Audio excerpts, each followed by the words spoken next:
একটা প্রশ্ন দিয়ে শুরু করি।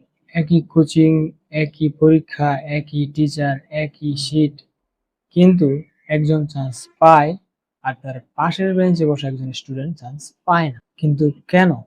তোমার উত্তর যদি হয় যে চান্স পেয়েছে সে মেধাবী ছিল, তাহলে আমার মনে হয় তুমি এখনো মেডিকেল এডমিশনের গেমটা বুঝতেই পারো। গত কয়েক বছরে আমি একটা জিনিস খুব কাছ থেকে দেখেছি, সেটা হলো একজন চান্স পাওয়া স্টুডেন্ট এবং একজন চান্স না পাওয়া স্টুডেন্টের মধ্যে সবসময় পার্থক্যটা আইকিউ এর হয় না, সবসময় পার্থক্যটা পড়ার সময়েও হয় না। অনেক সময় পার্থক্যটা হয় সিস্টেম ব্যবহার করার ক্ষমতায়। প্রতি বছর হাজার হাজার স্টুডেন্ট মেডিকেল কোচিং করে, কিন্তু চান্স পায় মাত্র কয়েক হাজার। তাহলে বাকিরা কি অলস ছিল? না। বাকিরা কি পড়াশোনা করেনি? তাও না। তাহলে সমস্যা কোথায়? সমস্যা হলো আমরা অনেকেই ভাবি যে কোচিং মানেই চান্স। এটাই সবচেয়ে বড় ভুল, কারণ কোচিং কখনো কাউকে চান্স পাইয়ে দেয় না। কোচিং শুধু একটা সিস্টেম দেয়। এখন কে কতটুকু সিস্টেমটা ব্যবহার করতে পারছে তার রেজাল্ট সেরকমই হবে। একটা জিমে যদি 100 জন ভর্তি হয়, তাহলে কি 6 মাস পরে 100 জনই অ্যাথলেট বের হয়ে আসবে? হবে না। জিম একই হলেও এখানে এক একজনের ব্যবহার হবে আলাদা রকম। কোচিং এর ক্ষেত্রেও ঠিক সেরকম। আরেকটা কথা আমি শুরুতে পরিষ্কার করে বলতে চাই, আজকের এই ভিডিওতে আমরা কোনো কোচিংকে বড়ও করব না, আবার কোনো কোচিংকে ছোটও করব না। কারণ বাস্তবতা হলো বাংলাদেশে এমন কোনো কোচিং নেই যেটা সবার জন্য সেরা। রেটিনাও সবার জন্য না, মেডিকেও সবার জন্য না, উন্মেষও সবার জন্য না। ভুল কোচিং বলতে খুব কিছু একটা হয় না, কিন্তু ভুল মানুষের জন্য ভুল কোচিং এই জিনিসটা আছে। এবং বেশিরভাগ স্টুডেন্টই এখানে একটা ভুল করে। তারা বন্ধুর কথা শুনে ভর্তি হয়, সিনিয়রের কথা শুনে ভর্তি হয়, ফেসবুকের কমেন্ট দেখে ভর্তি হয়, কিন্তু একবারও নিজেকে জিজ্ঞেস করে না আমি আসলে কোন ধরনের স্টুডেন্ট। আজকের ভিডিওতে আমি সেই প্রশ্নের উত্তর দেওয়ার চেষ্টা করব। রেটিনা, মেডিকো, উন্মেষ সবগুলোর দুর্বলতা এবং সক্ষমতা নিয়ে কথা বলবো। এবং সবচেয়ে গুরুত্বপূর্ণ হলো তুমি কোন ধরনের স্টুডেন্ট হলে কোন কোচিং তোমার জন্য ভালো হবে সেটা আমরা আইডেন্টিফাই করব। কারণ আমি শেষে গিয়ে এমন একটা বিষয়ে কথা বলবো যেটা নিয়ে প্রায় কোনো কোচিংই কথা বলে না, কিন্তু আমি বিশেষ করি মেডিকেলে চান্স পাওয়ার ক্ষেত্রে সেটাই হচ্ছে সবচেয়ে বড় ফ্যাক্টর। চলো শুরু করি রেটিনা দিয়ে। একটা কথা মানতেই হবে যে রেটিনা হচ্ছে বাংলাদেশের মেডিকেল ইতিহাসে একটা বেঞ্চমার্ক হিসেবে জায়গা করে নিয়েছে। কারণ এদের এক্সাম সিস্টেমটা খুবই স্ট্যান্ডার্ড। অনেকে এই ব্যাপারে আমার সাথে একমত হবে। তাই আমি একটা জিনিস সবাইকে সাজেস্ট করি যে মেডিকেল অ্যাডমিশনের শেষের দিকে অবশ্যই রিটার্নতে এক্সাম দেওয়া উচিত, কারণ তাতে তার যে অবস্থান সেটা ভালো করে বোঝা যায়। কিন্তু রেটিনার সবচেয়ে বড় শক্তির জায়গাটায় অনেকজনের জন্য একটা সমস্যা হয়ে দাঁড়ায়, কারণ রেটিনা চেষ্টা করে সবচেয়ে গুরুত্বপূর্ণ যে জায়গাগুলো আছে সবগুলোই কভার করতে। গুরুত্বপূর্ণ লাইন, ফুটনোট, অনুশীলনী, সক, বক্স ইত্যাদি যেখান থেকে প্রশ্ন আসার সম্ভাবনা রয়েছে সবগুলো তারা কভার করে। এটা খারাপ কিছু না, কারণ এটা মেডিকেল এডমিশনের সাথে অনেকটাই মিলে যায়। ধরো একজন ছাত্রের এইচএসসির বেসিক খুব শক্ত না, সে এখনো বুঝতে পারছে না কোন লাইনটা, কোন অংশটা গুরুত্বপূর্ণ আর কোনটা পরে পড়লেও চলবে। তাকে যদি তুমি একসঙ্গে হাজারটা তথ্যের মধ্যে ফেলে দাও, তাহলে কি হবে? বেশিরভাগ ক্ষেত্রে সে পড়াশোনা শুরু করার আগে ওভারওয়েল হয়ে যাবে এবং একসময় মনে হবে যে এত কিছু কখন শেষ করবে। তারপর শুরু হবে একটা ভয়ঙ্কর চক্র। একদিন 10 ঘন্টা পড়লো, তারপরে কিছুই পড়লো না, তারপরে গিল্ট ফিল হবে, দেন আবার সেই সাইকেলটা রিনিউ হবে। এভাবে তার সময়গুলো চলে যাবে। এই সাইকেলে কিন্তু অনেক স্টুডেন্ট আটকে যায়। এখানে রেটিনাকে বুঝতে হবে, রেটিনা এখানে দুর্বল না। রেটিনা তাদের জন্যই ভালো হয় যারা আগে থেকে ফাউন্ডেশন শক্ত করে এসেছে, যারা নিজেরা পড়তে পারে, যারা নিজেরা ইনফরমেশন ফিল্টার করতে পারে, যারা ইনফরমেশন ওভারলোড নিতে পারে, যারা অ্যানালাইসিস করতে পারে নিজের এক্সামের উপর নিজে নিজে। অর্থাৎ রেটিনা তোমাকে মাছ খাইয়ে দিবে না, তোমাকে সমুদ্র চিনিয়ে দিবে। সেখানে কিভাবে মাছ ধরতে হবে সেটা তোমাকেই, তোমার দক্ষতার উপরেই ডিপেন্ড করবে। আরেকটা কথা অনেক ছাত্র এখানে অনেক ভুল করে রেটিনার ডাইজেস্টের ব্যাপারে। রেটিনার ডাইজেস্ট কখনোই মূল বুকের বিকল্প নয়। এটা জাস্ট তোমার একটা টুল রিভিশন দেওয়ার জন্য এবং এক্সট্রা রাইটারের কিছু গুরুত্বপূর্ণ লাইনগুলো ফাইন্ড আউট করার জন্য। মেডিকেল এডমিশন টেস্টে শেষ পর্যন্ত মেইন বই কিন্তু আসল, অন্য কোনো বইকে মূল বইয়ের মতো মনে করা যাবে না। তাহলে প্রশ্ন হলো রেটিনা কার জন্য? যদি তোমার এসএসসির বেসিক মোটামুটি ভালো থাকে, ইনফরমেশন ওভারলোড সামলাতে পারো, ফিল্টার করতে পারো এবং এক্সাম অ্যানালাইসিস করতে পারো, তাহলে তোমার জন্য রেটিনা একটা ভালো অপশন হতে পারে।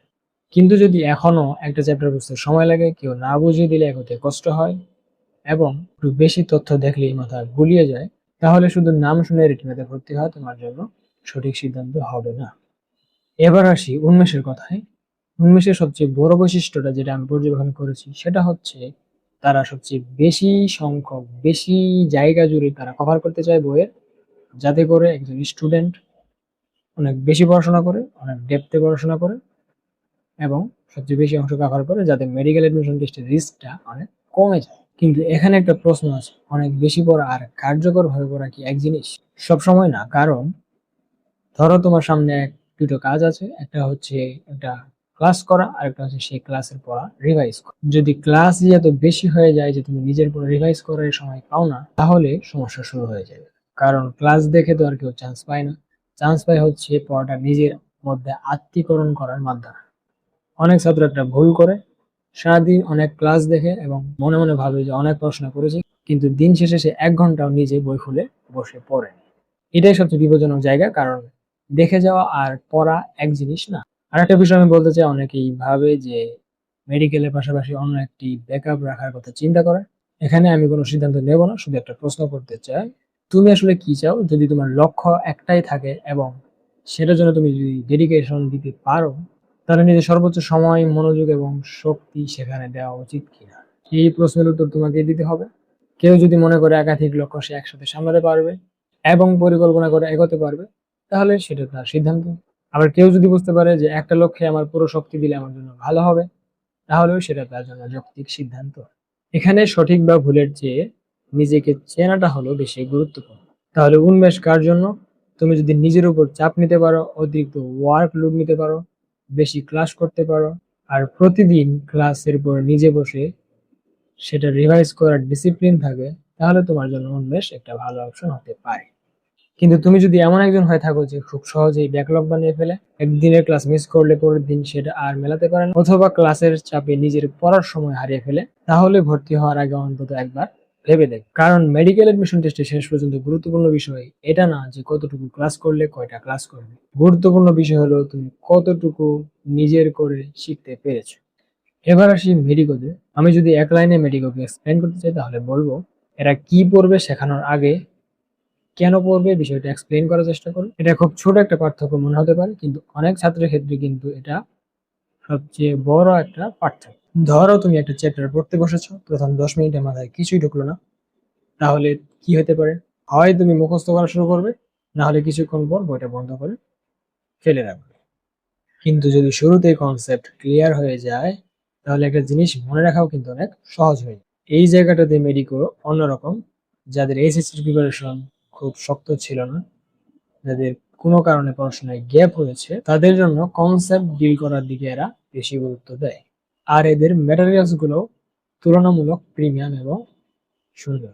আরেকটা বিষয় আমাকে অনেকজনই প্রশ্ন করে যে আমার এসএসসি জিপি অনেক ভালো, কিন্তু আমার কিছু মনে নেই। এখানে যে বিষয়টা ভুল হয়, এসএসসির জিপিএ দিয়ে মেডিকেল এডমিশনের প্রিপারেশন যাচাই করা যায় না, কারণ জিপিএ আর প্রিপারেশন এক না। অনেকে জিপিএ ভালো থাকে কিন্তু প্রিপারেশন ভালো থাকে না, আবার অনেকে জিপিএ একটু খারাপ হলেও তার প্রিপারেশন অনেক ভালো থাকে বা বেসিকটা স্ট্রং থাকে। তাই শুধু রেজাল্ট দেখে নিজের প্রিপারেশন বিচার করা উচিত না। এখন প্রশ্ন হলো, মেডিকো কার জন্য সবচেয়ে ভালো হতে পারে? যদি তুমি কনসেপ্ট না বুঝে মুখস্থ করতে না পারো, মেন বুক খুললেই কোথা থেকে শুরু করবে সেটা বুঝতে না পারো, নিজের একটা শক্ত ফাউন্ডেশন তৈরি করতে চাও, আর এমন একটা এনভায়রনমেন্ট চাও যেখানে প্রশ্ন করতে দ্বিধা হবে না, তাহলে মেডিকো তোমার জন্য একটা ভালো অপশন হতে পারে। কিন্তু এখানেও একটা ভুল ধারণা ভেঙে দেই, শুধু কনসেপ্ট বুঝিয়ে তোমাকে কোনো কোচিং চান্স পাইয়ে দিতে পারবে না। কনসেপ্ট দরকার, তারপর প্র্যাকটিস দরকার, তারপর রিভিশন দরকার, তারপর এক্সাম টেম্পারামেন্ট দরকার। এই চারটার একটা কম হলেও শেষ পর্যন্ত সমস্যা হবেই। তাই মেডিকেও কোনো ম্যাজিক সলিউশন না, রেটিনাও না, উন্মেষও না। এগুলো আসলে তিনটে আলাদা আলাদা সিস্টেম। প্রশ্ন হলো, তোমার বর্তমান অবস্থার সঙ্গে কোন সিস্টেমটা সবচেয়ে বেশি ম্যাচ করে? আর মজার বিষয় কি জানো, বেশিরভাগ স্টুডেন্টই এই বিষয়টা, এই প্রশ্নটা এড়িয়ে গিয়ে সিদ্ধান্ত নেয় এবং 3 মাস পরে এসে বলে, ভাইয়া আমি মনে হয় ভুল কোচিং এ ভর্তি হয়েছি। কিন্তু দুঃখের বিষয় হলো তখন আর রিকভার করার কোনো সময় থাকে না। এখন আমি তোমাকে একটা প্রশ্ন করি, ধরো আগামীকাল তোমার মেডিকেল এডমিশন টেস্ট এবং আজকে তোমাকে আমি একটা লেকচার শিট দিলাম, তাহলে কি সেটা তোমার চান্স পাওয়ার সম্ভাবনা বাড়িয়ে দিবে? না। কারণ পরীক্ষার দিন আসল সমস্যা নতুন তথ্য নয়, বরং যতটুকু পড়েছো ততটুকু মনে করতে পারার সক্ষমতা। এখানেই কিন্তু বেশিরভাগ ছাত্র হেরে যায়। বাসায় এক্সাম দিলে পায় 85, কিন্তু মেইন এক্সাম হলে গিয়ে 65। কারণ মেডিকেল অ্যাডমিশন টেস্ট একটা পরীক্ষা না শুধু, এটা একটা পারফরমেন্স এক্সাম। ঠিক এই জায়গাটাতেই আমাদের কাজ। আমরা কোনো কোচিং এর বিকল্প নয়, আমরা তোমার performance builder. Medical admission time with Mac toppers, এখানে আমরা শুধু তোমাকে গাদা গাদা শীট দিয়ে ছেড়ে দিই না, এখানে তার চেয়েও আমরা এক ধাপ এগিয়ে তোমাদের মেন্টাল অ্যাবিলিটি নিয়ে কাজ করি, যাতে কনফিডেন্স বুস্ট আপ করে তুমি পরীক্ষা দিতে পারো এবং নিজের সর্বোচ্চটা দিয়ে আসতে পারো। তুমি এনরোল করার সাথে সাথেই তোমার একটা ডায়াগনস্টিক এক্সাম নেওয়া হবে, এবং এটা কোনো পাশ ফেলের এক্সাম না, এটা হলো তোমার প্রস্তুতির এমআরআই রিপোর্ট। এমনকি তুমি যদি কোচিং সিলেক্ট না করে থাকো, তাহলে আমরা সেই ডায়াগনস্টিক এক্সামের ফলাফল এবং অন্যান্য ডেটা নিয়ে তোমাকে আমরা এই কোচিং সিলেক্ট করে দিব। তারপর শুরু হবে আমাদের আসল game plan, surgical exam, main বইয়ের অনুশীলনী এবং গুরুত্বপূর্ণ টপিকের উপর এক্সাম, যা তোমাকে পরীক্ষার হলে অনেক বেনিফিট দিবে এবং একটা ট্রিকি প্রশ্ন তোমরা ভুল করবে না। প্রোগ্রেস ট্রেকিং, আমরা এই প্রোগ্রেস ট্রেকিং এর আওতায় 10টি এক্সাম নিব পুরো টাইম জুড়ে, এবং এটা তোমার উন্নতির গ্রাফকে শো করবে, যার কারণে তোমার কনফিডেন্স বুস্ট আপ হবে।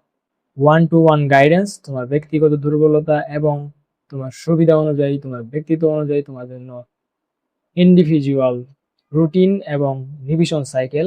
মেন্টাল কন্ডিশনিং, শুধু পড়া নয়, ঘুম, ফোকাস, খাওয়া দাওয়া, মেডিটেশন, ব্রিদিং এক্সারসাইজ এবং ফিজিক্যাল এক্সারসাইজের মাধ্যমে তোমার ব্রেইনকে সর্বোচ্চ অপটিমাইজড করা, যাতে তুমি পরীক্ষার হলের 1 ঘন্টা 15 মিনিটের মধ্যে নিজের জীবন সর্বোচ্চ একটা ফলাফল করতে পারো, নিজের সর্বোচ্চটা দিয়ে আসতে পারো। সেই জন্য ব্রেইনকে যথেষ্ট পরিমাণে ট্রেন করা। এছাড়াও তোমার ব্যক্তিগত যত সমস্যা এবং জিজ্ঞাসা রয়েছে সবগুলো সমাধান তো তুমি পাবেই। আমাদের লক্ষ্য তোমাকে আরো বেশি পড়ানো নয়, তুমি যতটুকুই পড়েছো ততটুকুর 100% আউটপুট বের করা। কারণ শেষ পর্যন্ত মেডিকেলে চান্স পায় যারা সর্বোচ্চ পারফরমেন্স করে আসতে পারে, তারা নয় যারা শুধু বেশি বেশি শীট পড়ে বেশি বেশি পড়াশোনা করে চায়। তাই অন্যের সিদ্ধান্ত কপি করা বন্ধ করো। যদি এই পুরো জার্নিটা ঢাকা মেডিকেলের টপার্স ভাইয়াদের সাথে পার করতে চাও, তাহলে medical admission time with Mac টপার্সে তোমাকে স্বাগতম।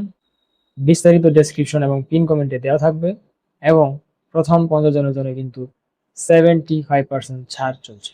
দেরি না করে এখনই এনরোল করে ফেলো। দেখা হবে কোর্সে অথবা পরবর্তী কোনো ভিডিওতে। ততক্ষণ পর্যন্ত ভালো থাকো।